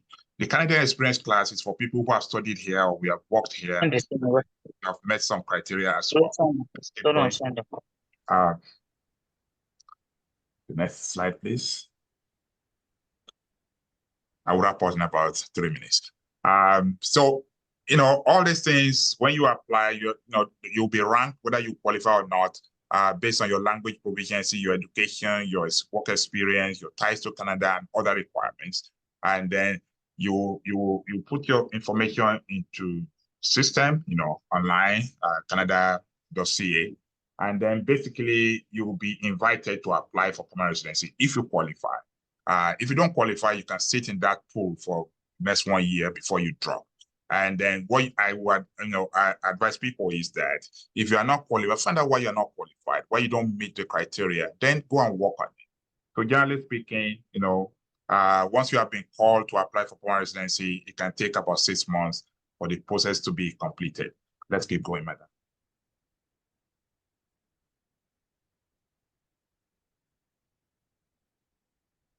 Okay, so some provinces also have some programs whereby you can apply to come to Canada through some provincial nominee programs. So take your time, go online, Google the provinces in Canada and their different immigration programs. Just make sure you go to the government website. That's always the thing because there are, 1 million different websites online talking about immigration. Not everyone, quite frankly, is genuine. So be careful. Go to the government website or seek for assistance from a lawyer or a consultant, somebody can help you. And so the provinces also have programs, including Quebec and all those. Then there are also what we call the investor programs for people who have the money and the work experience to come here and invest, their money down. So we have quite a number of programs on that. I think my friend from Brampton has spoken to some of this and will probably speak to that again. So that's a good program for people. Those are programs that you can also take advantage of if you have the money. There's also a program in place for self-employed, for people who are into the movies, if you're movie maker, director, musician, all those. There's a different program for that. And then they will have the rural and northern immigration pilot program. If you study, there's some, towns that have been designated in Canada that if you study in those cities for like a year, there's a pathway to becoming a permanent resident. Then we have the caregiver programs. We have the family sponsorships, meaning that if you have a family member here who is a permanent resident or a citizen, it's either your mom, your spouse, your parents, your spouses, your children, they can sponsor you. Of course, there are criteria in place that must be met for all this. Again, this is high level. I'm just rushing through all this because I only have 10 minutes. Then we have the study permit. For people who really want to come here and study, please pay attention. Make sure you have your documents. There have been an update in the criteria in place. Follow all those properly and make sure you get proper representation. And if you basically have things in place, you come here legally. There's a pathway to becoming a citizen, and it's always good to have legal status because many people that don't have legal status, they're suffering. They're going through a tough time. They're going through a difficult time. And that's a major problem that programs like this and the group that Lady K is leading will be able to assist with. And I think basically, in a nutshell, I've just been able to just rush through this and hopefully that helps. If we have Q&A later, then I can speak to some other things. All right, merci beaucoup. I think I went over my time by 1 minute or two. My apologies. Oh, you really did a fantastic job. I know so many people will be interested to hear more from you later when we have the Q&A, and then you can share your information or you can reach us to access him as well. So let me stop sharing for a moment. Thank you so much, dear lawyer. Let's bring in Dr. Waka Hughes. Dr. Waka, I'm sorry, Dr. Waka Hughes. Are you available? Dr. Waka, unmute yourself, please.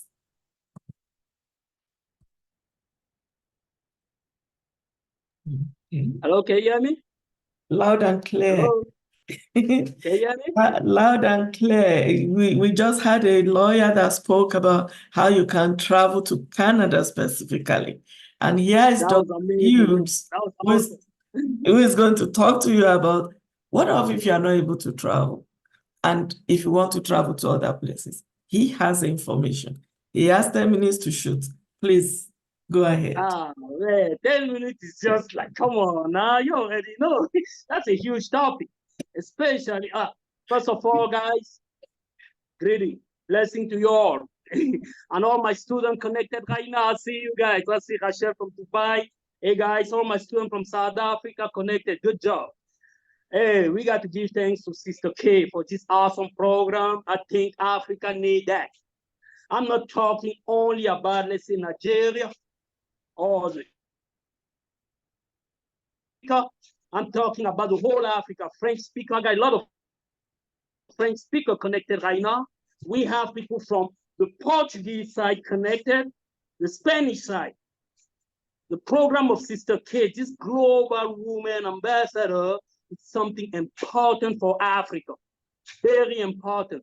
And we want this series to continue on the African continent, not just Africa, even abroad. That means like the diaspora. This is very important. I've been to 23 countries in Africa, French, English, Spanish, Portuguese, and Arab Africa. I've been there. First of all, I'm a professor, a university professor in the US, Canada, and I give classes also in Asia, China, and so forth. But right now in Africa, what do? Mostly agribusiness. We train African students. We take them to America to study agribusiness. Why agribusiness? Because it's the present and the future of Africa. It is. And the program of K mix, and it's very important to introduce the topic of agribusiness because a lot of people migrate out of hunger. People are hungry. I came here, I did investigation all across Africa, I collected data, I presented that in the US, the Congress, presented all those data to churches. We noticed the real problem is food. People want to eat, job opportunities. As you guys know, America, the strength of America is agribusiness, it's food. The same with Canada. Again, I give thanks to this brother to do an excellent presentation of Canada, because I have a lot of students from Africa always asking me questions. Now they know where to go. They're going to go to K Global Ambassador Women Program for the question. It's awesome. Hey guys, again, I want to bring back the topic of agribusiness within this program, which is just an introduction. I only have 10 minutes, but again, the coming week, we're going to have a lot of series going on. I'm going to speak in French. I speak French, English, Spanish, Portuguese, and Chinese. Then basically, all my students in Africa from the French side, the Portuguese side, and the Spanish side are going to be covering this program of Global Women Ambassador, because we're going to cover you. We're going to cover around 800 million Africans through this program that will save a lot of lives. I want to give thanks also to all the leaders who just spoke from Nigeria about the crisis of immigration that's going on. All those women being trafficked, abused, it's sad, but we can do something. We have the power to do something, family. Let's get together and get it going. I'm going to show you something really quick. Y'all see these shoes right there. I don't know if y'all can see it well. Check it well. That's product of Africa. It's made by you, by young Africans. Look at this product here, this. All this. Those are snack fruit made in Africa in our agribusiness program and sold in America, Canada, China, and Europe. There is opportunities also in Africa.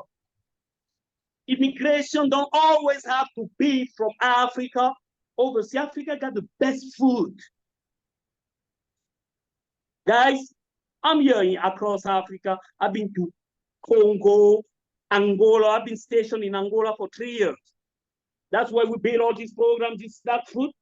Those are made by students from Africa, from Angola, and shipped to America. The first time in the history of Angola, the product of Angola being shipped. Food, I'm talking about food, fruit. That's agribusiness, my family. And it creates jobs and opportunities. And now you have a lot of Lebanese, a lot of Chinese coming, Indian, European, coming again to try to take the land of Africa to produce food. What are we doing as Black people in general from all over the world? What Africa got the best land. American investors to Africa. And they have seen opportunities today. They're making money. I'm talking Black from America who couldn't make money. I mean, real money in America. They came here. They make product from Africa and sell it. All this. Those are made in Africa and being sold in America. It's made by Africa and it creates jobs, creates money. Our young people don't always have to go and die in the Mediterranean and so forth. You're gonna see a lot of people immigrating now from China, from all over to Africa, because Africa have the best land. Guys, it's just an introduction. We have a lot of topics to cover when it comes to immigration.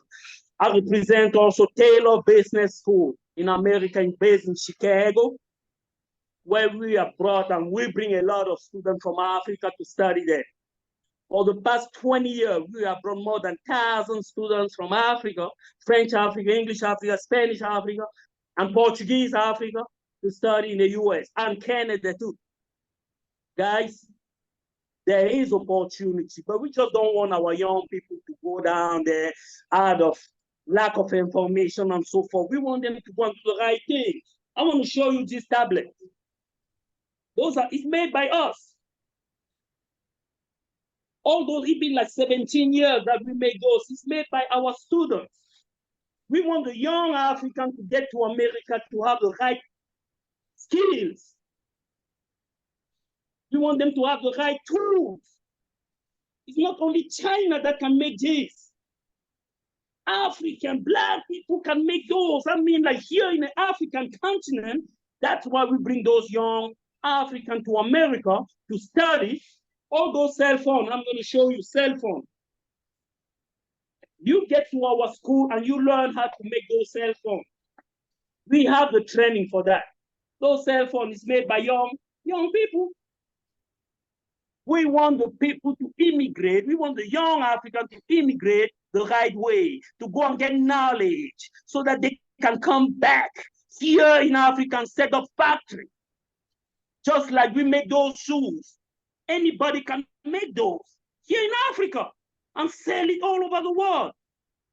Our kids don't have to go and be slaves in Europe, in all those stupid places, man. Africa got the best land and all the resources. Every single cell phone in the world got Africa on it. Do you know that? I'm telling you because I'm a professor and that's my area. That's what we make.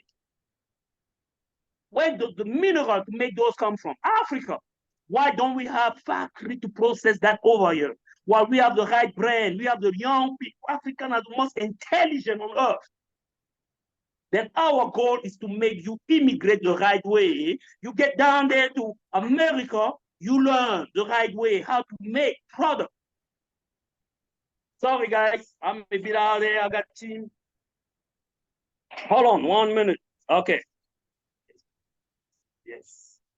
Thank you.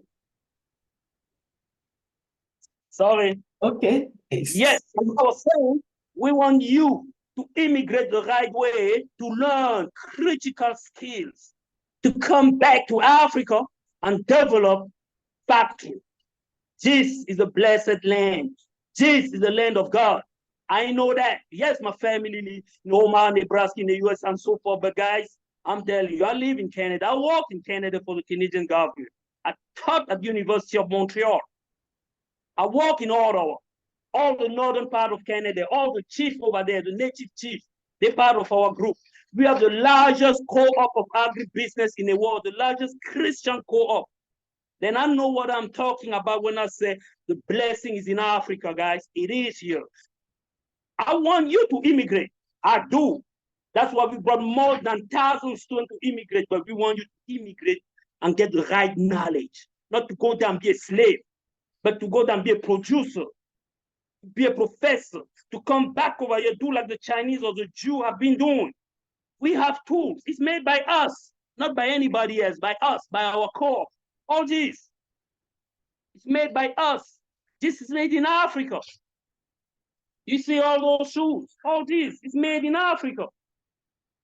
Guys, I know I got my 10 minutes is running out. I just wanted to give you a snap, an introduction to what is coming up. Speak to your friend. Join this program. You have to be part of the solution. You know why? The Indian, my friend from Canada who just spoke, that lawyer, he knows what's going on in Canada. Indian from India, they're taking over every university down there. Why? They stick together. They stick together. It's time for Africans to stick together. You understand? Join this movement, join our co-op, be part of it. You're going to immigrate. We have university available in the US.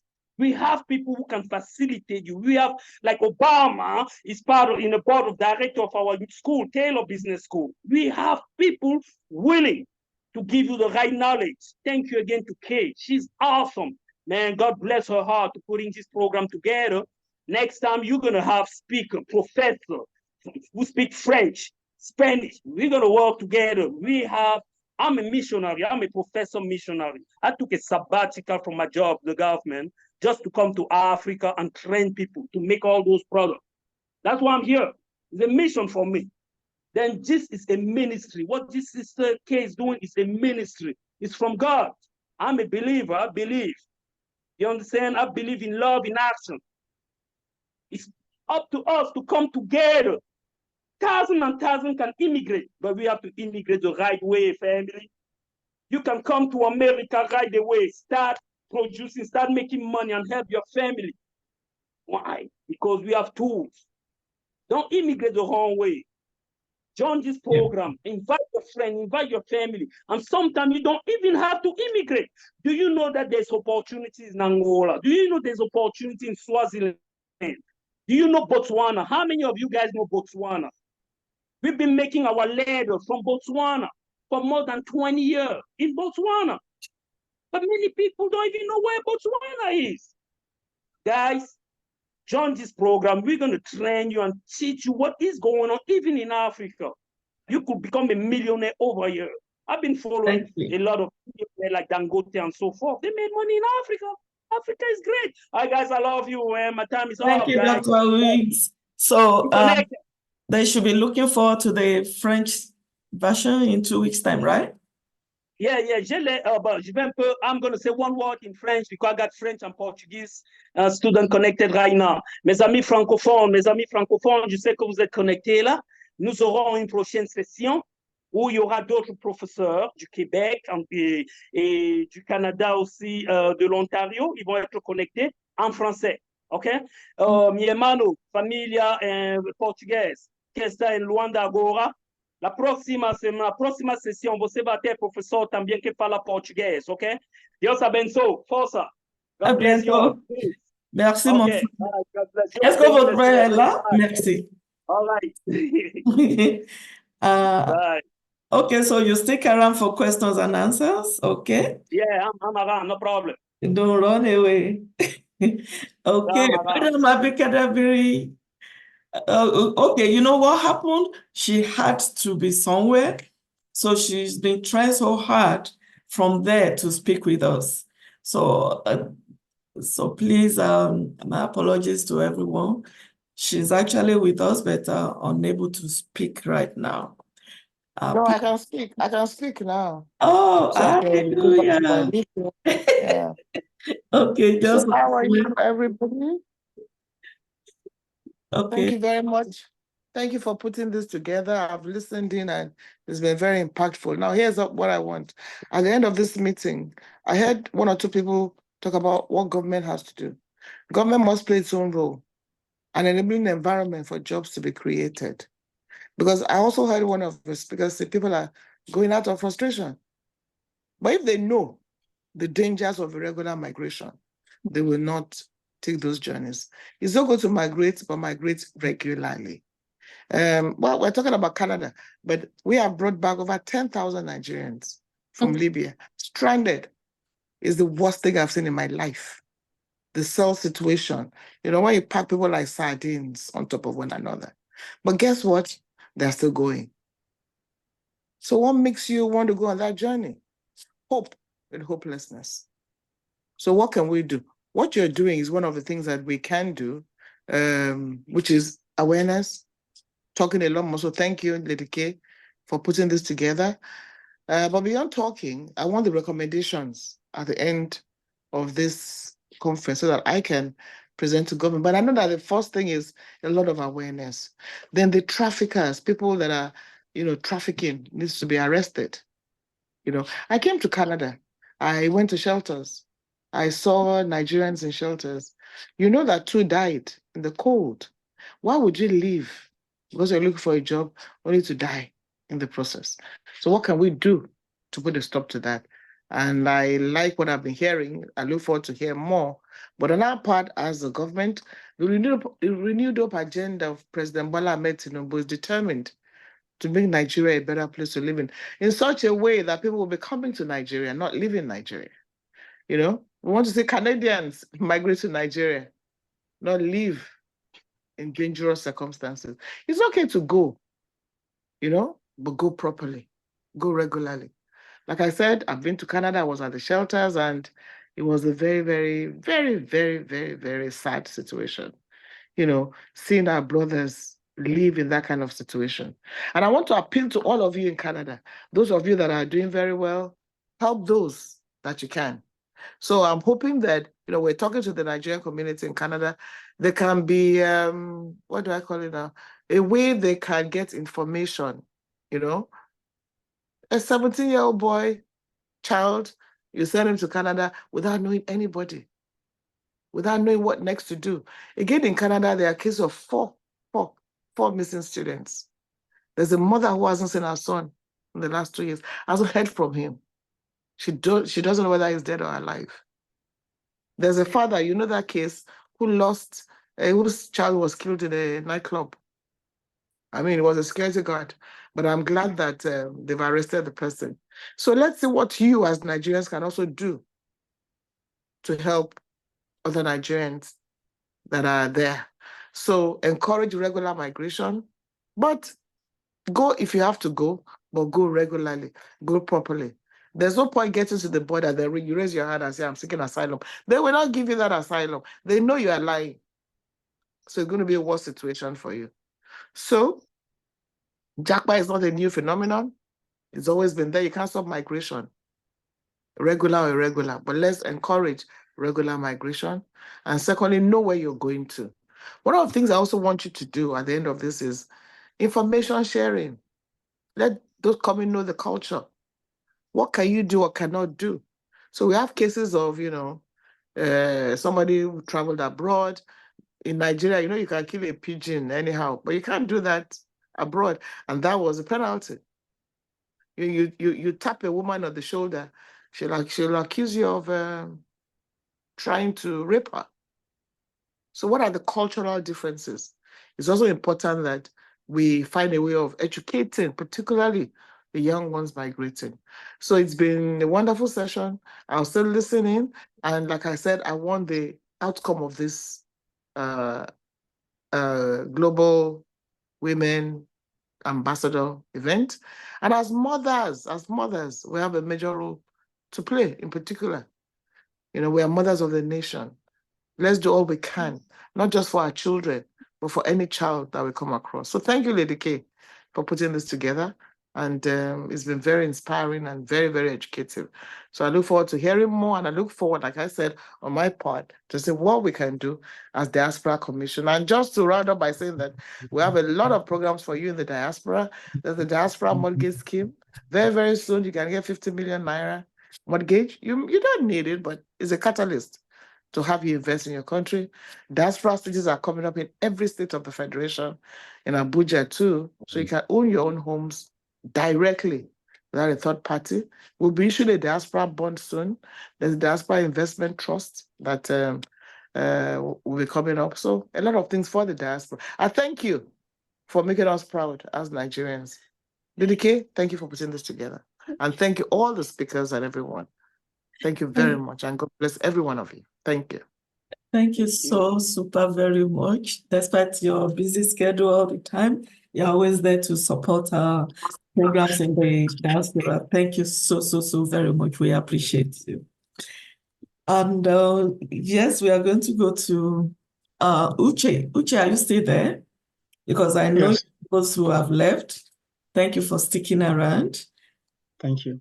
Okay, and after Uche, we have Mr. Daniel Atoko. Okay, thank you very much. I will keep this brief and high level as well, because like I told you earlier, I have to be in another meeting by 12 noon. First of all, my respects to Honorable Abike Dabiri. It's good to have you here. Thank you for also being part of this program. We have hosted you in the GTA before now, and it was quite a successful trip. Thank you, Lady K and Global Women Ambassadors, for your 10th year anniversary and your vibrancy in supporting not just women, but the entire community at large. Programs like this are very beneficial.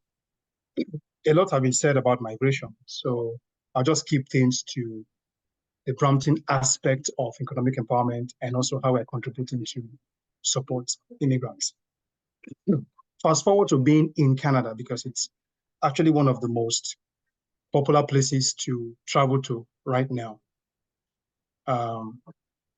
Sorry, I'm being asked to choose my speaking language. Let me just do that quickly. Speak English? Yes, that is all. So if you are considering coming to Canada, it is important to understand that the Canadian government highly encourages immigration. There are multiple streams, and those streams are being updated regularly. Whether it be the provincial nomination, the local version of provincial nominations, whether it be permanent residencies, skilled worker programs, you come in as a student, you coming in as on behalf of your company through intra-company transfer or through the startup visa skilled worker program. It is important to understand that the Canadian government looks forward to welcoming immigrants because the backbone of the nation as it is designed now pretty much lies on new immigrants, especially people coming in with one type of skill or the other. And all the streams have potentials to make you permanent residents and citizens eventually. Brampton recognizes the importance of this, and we are contributing as well to open doors to welcoming Nigerians and indeed the world into Brampton. The Nigerian population right now in Canada is growing, and there's tons of support. In Canada right now, you have over 200,000 Nigerians. And the student stream is one of the most vibrant. Over the last few years, we've actually produced the second largest number of students into Canada after India. And right now, over half of that population is in Ontario. And all the provinces and territories have vibrant Nigerian communities that are doing well, that have tons of programs supporting us as well. So I would encourage Nigerians that are thinking of migrating to Canada to access information and reach out to these community groups. So once you land well, and you can migrate successfully as we're taking advantage of these streams. Potentially, if you are a business person in Nigeria or even somewhere in Canada right now, you're thinking of getting your status in line, you're thinking of how you can begin to hit the ground running. Brampton supports businesses with various business streams. Like I said, I'll keep this brief and keep it high level. I'll share my email address later, phone number, so I can be contacted for more information. But there are tons of support at the municipal level in Brampton. We also access support from the province and support from the federal government. We have tons of programs, whether it be incubator programs or accelerator programs to support businesses. And also, once you're a business in Brampton, we'll have our Brampton Entrepreneur Center that supports small businesses with different advisory, including grants that can help you take off your business. Just recently, we supported 40 businesses with grants of $5,000 each. And it's a rollover project that we do all the time. So do well to contact me. Brampton is one city that is becoming one of the hubs for Nigerian citizens. We're currently about 6,000 Nigerians in Brampton. It's one of the largest deposits of Nigerians in Canada. And we have a municipal government system that is supporting Nigerians. Our mayor is Worship Patrick Brown, has been to Nigeria twice. We have a council that is prone to listening to Nigerians. And of course, we've got a lot of Nigerians working in the city. I work with the city of Brampton, and my job is to bring in businesses from the African and Caribbean markets, the foreign direct investment, or you can call it investment attraction lead from those markets. So you would want to talk to me should you have businesses or business ideas as well. So once again, thank you, Lady K. I'll leave things here. I'll share my email address and phone number so I can be contacted. And then we can take this further so I can provide you with tailored information and support your onboarding system. I am also the president of Network of Nigerians in Canada. We also have a support structure for new immigrants, and we tap into existing immigrants that are willing to give back or pay it forward software to support everyone. So once again, thank you for this opportunity. Thank you so much, Uche. And I would say your presence at the mayor's office in Brampton has really been very beneficial to all of us. And Brampton has become like the first home now to Nigerians. Am I right? Yeah. Okay, Mr. Daniel Atokolo, can you please unmute yourself and put on your camera? Yes, thank you. And then with him, I believe that is our last speaker for today. Please, you have the floor. Well, thank you. The weather has changed around here. It's raining. I'm in a garden. I've been waiting, but what do I say? The topic is most appropriate. I've enjoyed all what has been said so far. To start with, when we are talking of JAPA, and we're talking on how to JAPA right, by NAPTI balance, we look at it as a form of irregular migration. And there are so many risks attached to irregular migration. Number one, why do people even go irregularly? At times it's because of lack of information, lack of education. Again, there are several push factors, as have been said before. We are talking about unemployment, we're talking about poverty. Oh my God. We're talking about poverty, we're talking about insurgency, terrorism, the unstable government, lack of political discretion on the part of leaders. People have lost confidence in the ability of government to take care of them. And so they try to go outside the country, and that the grass is most green on the other side is equally part of the problem. But what I only want to say is that since we know migration has always been from the time immemorial, let me repeat what all others have said, that we should ensure not to travel anyhow. I look at an irregular migrant as a thief that he just come from work, and you find somebody in your parlor, you don't know he's coming, because if you are traveling abroad and you have a visa, your receiving country knows you are coming. So they know that they are coming. If you have issues, you can approach the law enforcement. But if you go the JAPA, which is an irregular way, you can't even have recourse to law for protection by the law enforcement agencies in the other place. So there's so many risks with it. We have seen the way even in Nigeria, and it's so unfortunate that we used to hear about the organ harvest, and we thought it's something for the other client, but it's happening in Nigeria. At NAPTIP, even though I just retired from there, we are really prosecuting several people who decided to play with the organs of especially minors, people who cannot give consent, people who have no idea, people who have been misinformed that if they call their kidney, another one will grow. We are prosecuting them in Nigeria. But what I'm saying is that if you go the JAPA way and you go abroad, and by the time you are there, you have left your comfort zone. You are so vulnerable, and you can't even report to the law enforcement. How do you enforce your right? So many things are wrong with going outside irregularly. Everything is good if you go by the regular way. It may be slow and sluggish, but at least you are sure of your safety. You are sure that if you go, you come back. But when you go the other way, in fact, from the moment you cross the border, you are on your own. The human trafficker is a very dangerous person. The human trafficker is the one behind the exploitation of people. There is endless exploitation if you are a traffic victim. To some extent, if you are a victim of smuggling of migrants, once you cross the border, you're on your own to find your level. But a human trafficker will follow you and exploit you until you die. A human trafficker is not a gentleman. So all we know is that it is good. This platform is so good. This platform will be helpful. This platform will disseminate information. All of us who are spoken today will do it in our private and personal capacities and official capacities to ensure that the regular migration and the JAPA syndrome, from the caption, you say JAPA right. Try to go the right way, and it shall be well with you. If you go anyhow, you see anyhow. Because of the weather, because of the elements that the rain has started, I will want to even shut down before my time is up, because the elements have changed here. You can see around me, I'm in a garden. Thank you very much. And I thank you very much, Mr. Prosper, for inviting me. Prosper has been a very good friend of NAPTIP. I was Zonal Commander Lagos when I had contact with Prosper.